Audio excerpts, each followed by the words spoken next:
Russia began the war in Ukraine with the world's largest tank force, but the losses it has suffered reveal its weaknesses on the modern battlefield.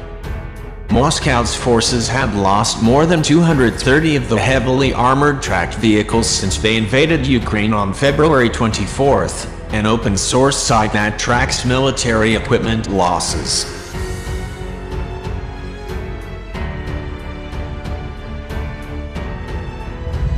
Many were destroyed.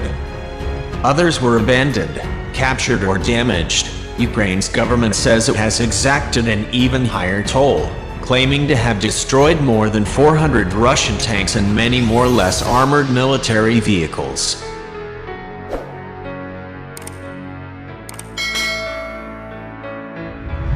Before the war, Russia had roughly 3,000 heavy tanks, prized for combining a lethal cannon with heavy protection and the ability to traverse rough terrain. Ukraine began the war with about 850 tanks. Neither side has said how many tanks it has lost. The bludgeoning of battlefield armor in recent weeks likely represents the highest number of tanks destroyed in such a short period since World War II, analysts say. In that conflict, the most effective way to destroy a tank was with another tank.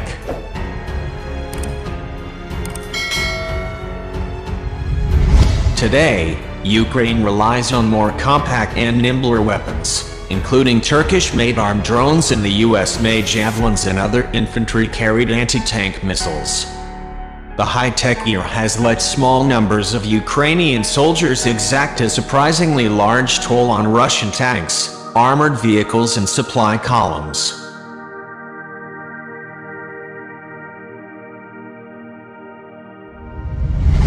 The White House this week said it would provide another $800 million in arms to Ukraine, including many of the tank-busting weapons that have proven so destructive against Russian armor. The package includes 2,000 Javelins and 7,000 other anti-tank weapons. The US also said it will provide 100 lethal Switchblade drones.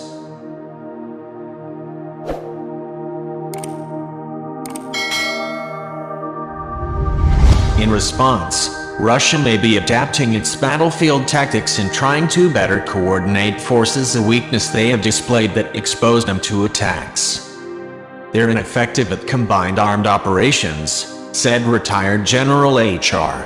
McMaster, the former national security advisor in the Trump administration.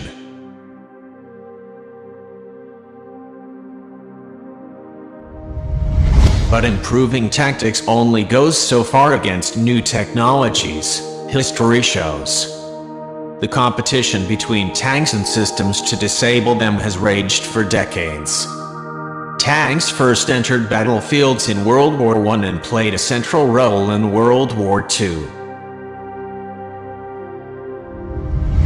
Russia's tank operations in that conflict, which helped defeat Germany, are among the most storied in the era of industrial warfare. The largest ever tank battle took place just north of Ukraine in 1943, near the Russian city of Kursk, and involved roughly 6,000 German and Soviet tanks, thousands of aircraft and an estimated 2 million troops. German blitzkrieg tactics demonstrated the force of combined attacks, coordinating armored vehicles with infantry and air support. Most tank-led assaults since then have used similar tactics, including in the 1973 Yom Kippur War between Israel and its Arab neighbors and both the US-led Gulf Wars.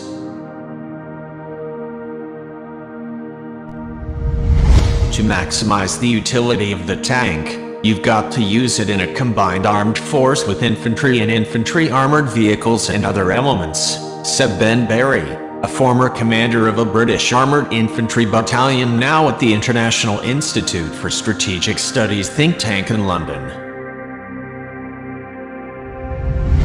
After the massive battles between tanks of World War II, the Soviet Union churned out vast numbers of them during the Cold War. The US, unwilling to compete directly with Soviet arms production, instead developed other ways to take out armored military vehicles.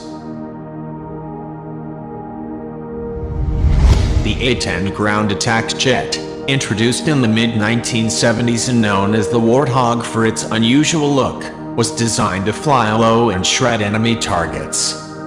It uses bombs, missiles and powerful machine guns able to fire exceptionally dense ammunition that leverages momentum to pierce armor. The AH-64 Apache attack helicopter, introduced into service a decade later, was designed to perform similar tasks but with greater maneuverability.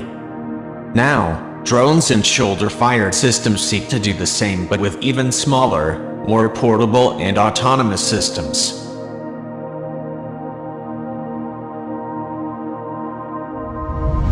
Those two weapons in particular allow the Ukrainians to really get stuck in there, forcing the Russians to stop and re-evaluate, said Nicholas Drummond, a defense industry consultant. Those advances mean tank warfare, especially Russia's approach to it, needs to adapt to prevent losses. The tanks are likely to keep playing a big role in ground warfare, military experts say. Russia's tank losses in Ukraine are not a deficiency in the tank relative to infantry, said General McMaster. It's the inability to use artillery, infantry, and armored forces altogether.